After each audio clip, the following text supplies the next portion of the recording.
नमस्कार दोस्तों, आप सभी का एक बार फिर से हार्दिक स्वागत है आपके अपने इस यूट्यूब चैनल पे। दोस्तों आज हम लोग सॉल्व करेंगे आज के पेपर के आंसर की, और आज का अपना पेपर था 25वां, जिसके आंसर की अभी हम सॉल्व करने वाले हैं। तो इस आंसर की तरफ बढ़ने से पहले बात कर लेते हैं इवेल्युएशन की, यानी कि आपके टेस्ट के एनालिसिस की। तो अभी तक करीबन 90 कैंडिडेट जो है, यानी कि 90 कैंडिडेट ने तो वैसे टेस्ट दे दिया है, जिनमें से 100% वाले आज के टेस्ट में 0 है, 90% वाले 4 कैंडिडेट है। इन 4 कैंडिडेट में से एक कैंडिडेट का यहाँ पे पेपर निकाला गया है, और उसी पेपर से आज हम आपको आंसर की सॉल्व करवाने वाले हैं।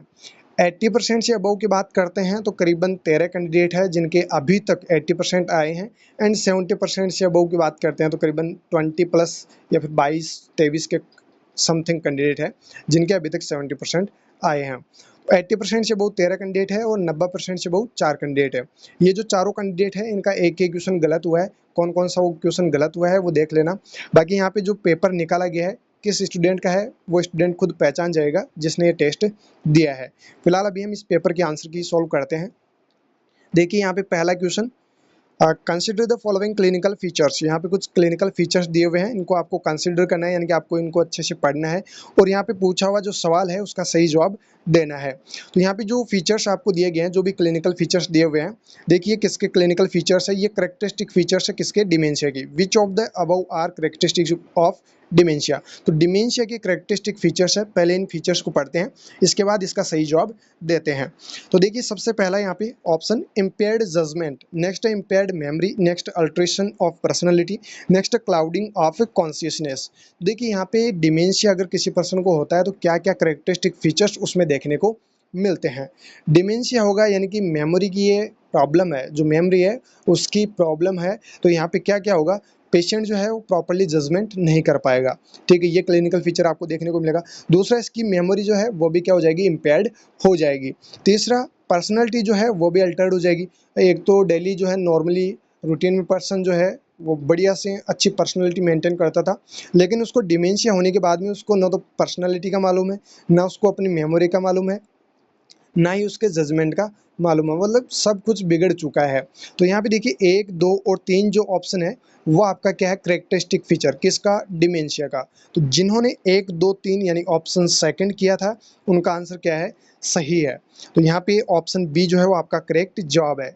और ये जो स्टूडेंट का मैंने पेपर निकाल रखा है इसने बिल्कुल सही जवाब दिया है, ऑप्शन बी। देखिए यहाँ पे इसने भी ऑप्शन बी लिखा है। चलिए नेक्स्ट क्वेश्चन देखिए। नेक्स्ट क्वेश्चन आपको पूछा गया है, which type of studies helps in estimation of prevalence of disease. देखिए यहाँ पे सिंपल सा क्वेश्चन पूछा गया है कि जो डिजीज की प्रिवलेंस है उसको एस्टिमेट करने के लिए किस टाइप की स्टडीज जो है वो हेल्प करती है, या फिर यूँ कह सकते हैं कि किस टाइप की वो स्टडीज है जो हेल्प करती है डिजीज की प्रिवलेंस को एस्टिमेट करने में। पहला ऑप्शन देखिए यहाँ पे cohort study, next experimental study, next case control study, next cross sectional study. यहाँ पे जो आपका सही जवाब होगा वो होगा option D, cross sectional study. जिसने क्रॉस सेक्शनल स्टडी यानी ऑप्शन डी किया है उनका बिल्कुल करेक्ट जवाब है। चलिए इस स्टूडेंट का जवाब देखते हैं क्या दिया है। यहाँ पे ऑप्शन सी लिखा है, बिल्कुल यही वो क्वेश्चन है जिसका जवाब गलत लिखा है इस स्टूडेंट ने। बाकी ऑल ओवर जितने भी क्वेश्चन है सारे के सारे सही जवाब दिए हैं। तो यहाँ पे जो आपका सही जवाब होगा वो क्या होगा, ऑप्शन डी। सी के साथ में नहीं जाना है, ये सी ऑप्शन जिस स्टूडेंट का ये पेपर निकाला गया है उसका ये गलत जवाब है। बाकी यहाँ पे आपका जो सही जवाब होगा वो क्या होगा, ऑप्शन डी। प्रिवलेंस, जो डिजीज़ की प्रिवलेंस है उसको एस्टिमेट करना है तो कौन सी स्टडी हेल्प करेगी, क्रॉस सेक्शनल स्टडी। चलिए ये वो क्वेश्चन था जो गलत निकल चुका है। अब जो भी क्वेश्चन आएंगे वो सारे के सारे क्या आएंगे, सही आएंगे। चलिए नेक्स्ट क्वेश्चन देखिए, which of the following are the features of rubella. देखिए यहाँ पे सिंपल सा क्वेश्चन ये पूछा गया कि यहाँ पे रूबेला के फीचर्स आपको दिए हुए हैं, इनको आपको पढ़ना है और बताना है कि कौन कौन से करेक्टरिस्टिक फीचर्स है या फिर कौन कौन से फीचर्स है जो रूबेला को इंडिकेट करते हैं या फिर रूबेला के अंदर देखने को मिलते हैं। पहला option, rashes appear within 24 hours of onset of symptoms. जैसे ही सिम्टम्स अराइज होने लगते हैं तो within 24 hours rashes appear हो जाएंगे रूबेला की कंडीशन में, तो सही बात है। नेक्स्ट है, incubation period is 2 to 3 week. Incubation period जो है रूबेला का वो 2 से 3 वीक का होता है, ये भी सही बात है। और हो सकता है ये क्वेश्चन जैसा कि आपको यहाँ पे स्क्रीन पे दिखाई दे रहा है एज इट इज आपको क्वेश्चन पूछा जाए और 2 to 3 वीक जो यहाँ पे इंक्यूबेशन पीरियड दिया हुआ है इसकी जगह आपको दे दे 24 to 20 14 to 21 डेज। तो फिर आपका सही जवाब क्या होगा? 14 टू 21 डेज। बात ये की है चाहे 2 से 3 सप्ताह दे दो या फिर 14 से 21 दिन दे दो, ठीक है। तो आपको कंफ्यूज नहीं होना है। ऐसे आपको जो है क्वेश्चंस पूछे जाते हैं, वीक को डे में कन्वर्ट कर देते हैं, डे को वीक में कन्वर्ट कर देते हैं।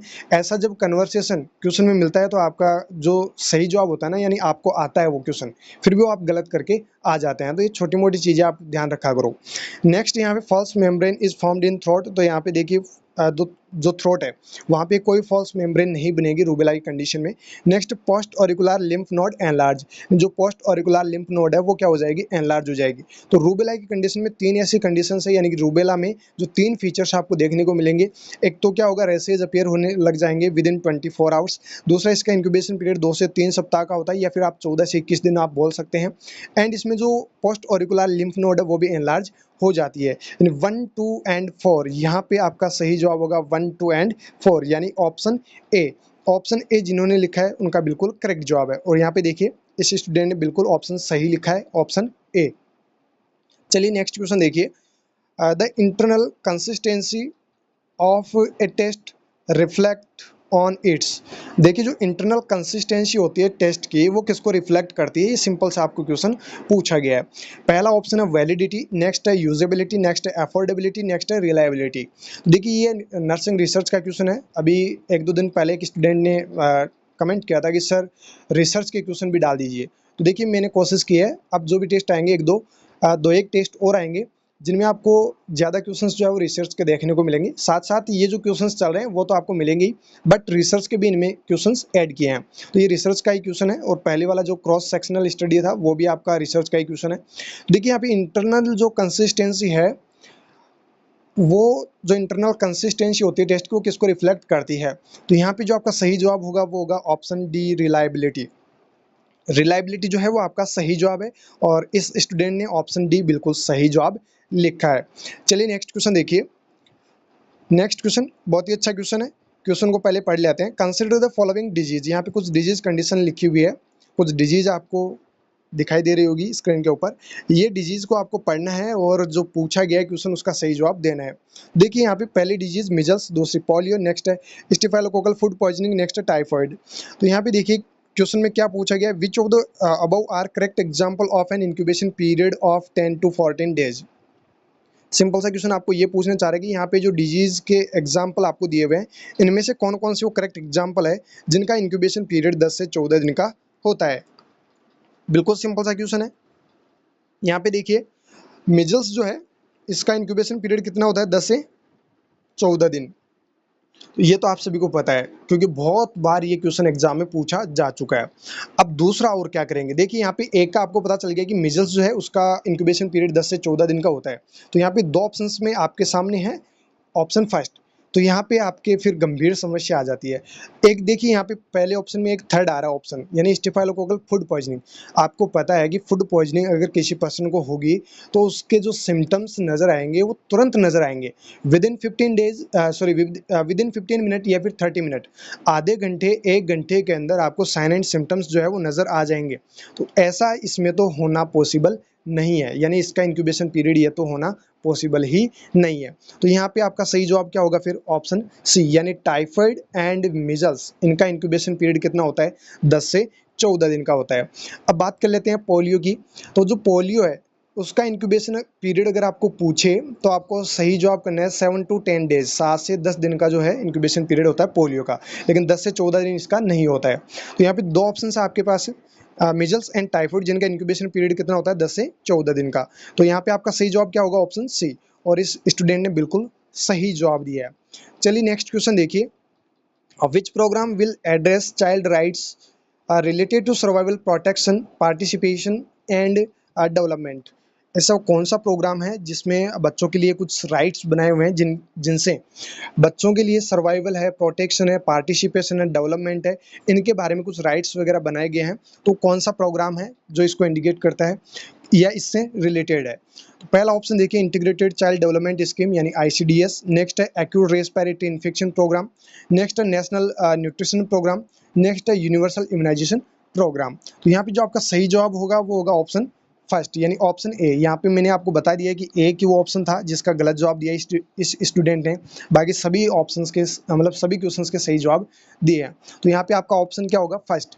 यानी जो ICDS है वो रिलेटेड है किससे, चाइल्ड्स राइट्स से। और चाइल्ड्स के कौन कौन से राइट होते हैं ICDS के तहत, सर्वाइवल है, प्रोटेक्शन है, पार्टिसिपेशन, डेवलपमेंट है, ये सारे के सारे चाइल्ड राइट्स है। किसके अंदर है, किस प्रोग्राम के तहत, ये ICDS integrated child development scheme के तहत। ठीक है, नेक्स्ट क्वेश्चन देखिएगा, कंसिडर द फॉलोइंग स्टेटमेंट। ये वैसे क्वेश्चन शायद रिपीट हो गया, और रिपीट हुआ है तो शायद कुछ न कुछ वजह से हुआ होगा, हो सकता है ये एग्जाम में आपको पूछ लिया जाए इसलिए रिपीट हुआ होगा। चलिए, यहाँ पे ये स्टेटमेंट आपको पढ़ना है, और ये अपने पहले ये क्वेश्चन सॉल्व कर लिया है तो ऑलमोस्ट ने सही जवाब दिया है वैसे। The duration of immunity is no longer is longer when the live vaccine is administered as compared to the administered of killed vaccine. जो किल्ड वैक्सीन एडमिनिस्टर की जाती है उसके बजाय लाइव वैक्सीन जो एडमिनिस्टर की जाती है उसकी इम्यूनिटी क्या होती है, लॉन्गर होती है, किसके बजाय, किल्ड वैक्सीन के बजाय। नेक्स्ट है, in the case of killed vaccine a single dose is sufficient whereas multiple doses are always required in the case of live vaccine। अभी अपन ने पहले स्टेटमेंट में बात की है कि जो लाइव वैक्सीन होती है वो इम्यूनिटी काफ़ी लंबे समय तक प्रोवाइड करती है, किसके बजाय, किल्ड वैक्सीन के बजाय। और यहाँ पे दूसरे स्टेटमेंट में ये कह रहा है कि किल्ड वैक्सीन जो है एक डोज जो है वो सफिशिएंट होती है, तो ये तो पॉसिबल नहीं है, क्योंकि इससे इतनी ज़्यादा लॉन्ग जो है, मतलब लाइफ लॉन्ग तो नहीं बोल सकते, लेकिन लॉन्गर जो इम्यूनिटी है वो ड्यूरेशन इसमें नहीं होता है किल्ड वैक्सीन में। तो ये स्टेटमेंट आपका क्या है, गलत है, और पहला स्टेटमेंट जो है वो आपका सही है, और ये अपन ने पहले क्वेश्चन सॉल्व कर लिया है। तो यहाँ पे करेक्ट स्टेटमेंट आपको बताना था ऑप्शन ए जो है, यानी कि फर्स्ट ओनली जो है वो आपका सही जवाब है, और यहाँ पे स्टूडेंट ने बिल्कुल सही जवाब लिखा है। चलिए नेक्स्ट क्वेश्चन देखिए, which type of hypothesis is the following statement patients who performs breathing and coughing exercise regularly have reduced post operative complications। देखिए यहाँ पे एक हाइपोथेसिस का स्टेटमेंट दिया हुआ है, और आपको बताना है कि ये कौन से हाइपोथेसिस का टाइप है, यानी कौन से टाइप के हाइपोथेसिस को इंडिकेट कर रहा है। देखिए स्टेटमेंट में क्या है कि एक पेशेंट है जो ब्रीदिंग कर रहा है, ब्रीदिंग परफॉर्म कर रहा है, साथ साथ कफिंग एक्सरसाइज कर रहा है रेगुलरली, जिससे क्या हो, पोस्ट ऑपरेटिव कॉम्प्लिकेशंस क्या हो, रिड्यूस हो। तो पोस्ट ऑपरेटिव कॉम्प्लिकेशंस को रिड्यूस करने के लिए प्रॉपर ब्रीदिंग जो है पेशेंट परफॉर्म कर रहा है, साथ ही साथ कफिंग एक्सरसाइज भी वो रेगुलरली कर रहा है। तो ये जो स्टेटमेंट है ये कौन से टाइप के हाइपोथेसिस को इंडिकेट करता है, तो ये आपका ऑप्शन देखिए, directional hypothesis, next complex hypothesis, next empirical hypothesis, next null hypothesis. तो यहाँ पे आपका जो सही जवाब होगा वो क्या होगा, ऑप्शन फर्स्ट, डायरेक्शनल हाइपोथेसिस इस स्टूडेंट का बिल्कुल करेक्ट जवाब है। चलिए नेक्स्ट क्वेश्चन देखिए, नेक्स्ट क्वेश्चन देखिए, which of the following is task that does not require a registered nurse but can be delegated to the home health aide is। देखिए जो रजिस्टर्ड नर्स होती है वो अगर होम हेल्थ केयर प्रोवाइड करती है, तो ऐसे कौन से होम हेल्थ केयर है जिसको मतलब रजिस्टर्ड नर्स नहीं करेगी, मतलब वो जो भी हेल्थ एड है वो काम मतलब एज ए रजिस्टर्ड नर्स आपको नहीं करना है। पहला ऑप्शन है एडजस्टिंग ऑक्सीजन फ्लो। अगर आप होम हेल्थ केयर अगर आप किसी पेशेंट को दे रहे हैं तो ऑक्सीजन फ्लो को एडजस्ट करना किसका काम है, आपका काम है, तो सही बात है ये तो। नेक्स्ट है फीडिंग द क्लाइंट, क्लाइंट को खाना वगैरह खिलाना है तो भाई उसके परिवार वाले ही काफ़ी है, आपको थोड़ी ज़रूरत है यहाँ पे, मतलब एज ए रजिस्टर्ड नर्स आप यहाँ पे वर्क कर रहे हैं तो आपको ये काम नहीं करना है। दूसरा assessing wound healing progress, wounds की हीलिंग जो है उसकी प्रोग्रेस को आपको असेस करना है, तो सही बात है। Next teaching the client about medications, किस प्रकार से दवाई लेनी है, कब कब लेनी है, किसके साथ लेनी है, ये सारी चीज़ें मतलब मेडिकेशंस के बारे में आपको पेशेंट को क्या करना है, टीचिंग देना है, तो ये भी आपका काम है। Next bathing the client, patient को नहलाना है, तो ये भी नहीं है। देखो पेशेंट को ना तो आपको खिलाना है ना ही नहलाना है, जो आपके काम होंगे ना एज ए रजिस्टर्ड नर्स या फिर नर्सिंग ऑफिसर, आप ऑक्सीजन फ्लो को एडजस्ट कर सकते हैं, वुंड हीलिंग के प्रोग्रेस को आप असेस कर सकते हैं, मेडिकेशन के बारे में आप पेशेंट को बता सकते हैं। तो 1, 3 और 4 यहाँ पे क्या होगा, आपका करेक्ट जवाब होगा 1, 3, 4। चलिए यहाँ पे 1, 3 और 4, लेकिन यहाँ पे सवाल में आपको ये पूछा गया है 1, 3, 4 तो एज ए रजिस्टर्ड नर्स आपका काम होता है, लेकिन यहाँ पे पूछा गया नॉट रिक्वायर्ड। देखिए क्वेश्चन को समझिए, क्वेश्चन में पूछा नॉट रिक्वायर्ड, कौन से काम आपको नहीं करने हैं, 1, 3 और 4 ये काम तो आपको करने हैं, लेकिन यहाँ पे देखिए आपको पूछा गया कौन से काम आपको नहीं करने एज ए रजिस्टर्ड नर्स। तो यहाँ पे एक तो आपको फीडिंग नहीं करवानी है, दूसरा आपको बाथिंग नहीं करवाना है, यानी 2 एंड 5 यहाँ पे आपका सही ऑप्शन हो जाएगा। तो यहाँ पे क्या होगा आपका ऑप्शन डी, 2 एंड 5, यहाँ पे ऑप्शन डी जो है वो आपका करेक्ट जवाब हो जाएगा। इस स्टूडेंट ने बिल्कुल करेक्ट जवाब लिखा है ऑप्शन डी। चलिए नेक्स्ट क्वेश्चन देखिए। नेक्स्ट क्वेश्चन है the triad of symptoms the nurse would expect to find during assessment of a patient with Parkinson disease is।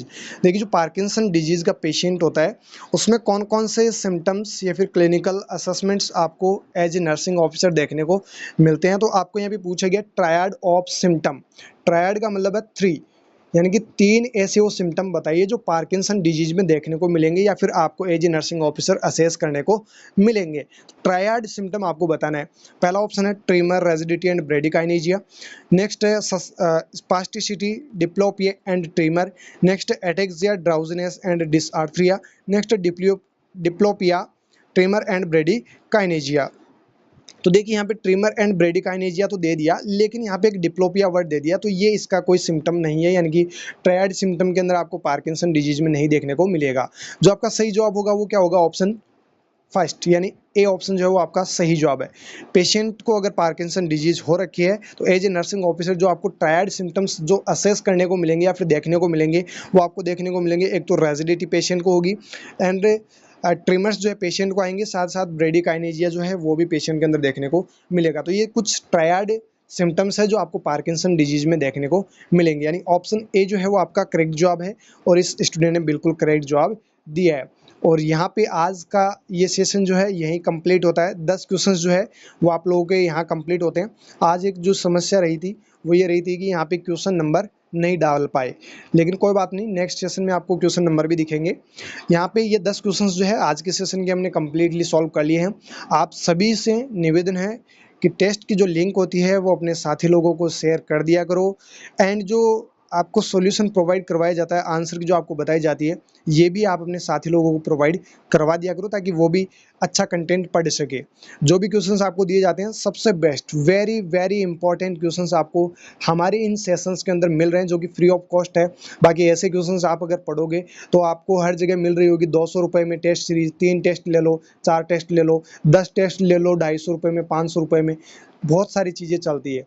10 questions को समझाने के लिए मैंने भी देखा है, आपने भी देखा होगा अलग अलग कोचिंग्स में करीबन 40 से 50 या फिर 1 घंटा पूरा लगा देते हैं, जिसमें आधे घंटे का तो उनका एड ही होता है, ये कोर्स फलाना कोर्स इतना डिस्काउंट वो, लेकिन अपने को कोई वो नहीं करना है। जो आपको मिल रहा है वो सबसे बेस्ट कंटेंट मिल रहा है, आपको कहीं नहीं मिलेगा ऐसा कंटेंट, ये हम आप लोगों को प्रोवाइड करवा रहे हैं फ्री ऑफ कॉस्ट। तो आप लोग अपने साथी लोगों को भी शेयर कर दिया करो ताकि उनको भी ये जो कंटेंट है बेस्ट वाला वो भी पढ़ सके, ठीक है। तो फिर मिलते हैं नेक्स्ट सेशन के अंदर, तब तक आप हमारे साथ बने रहिएगा और अपनी तैयारी को बेस्ट से बेस्ट करते रहिएगा। Thank you so very much.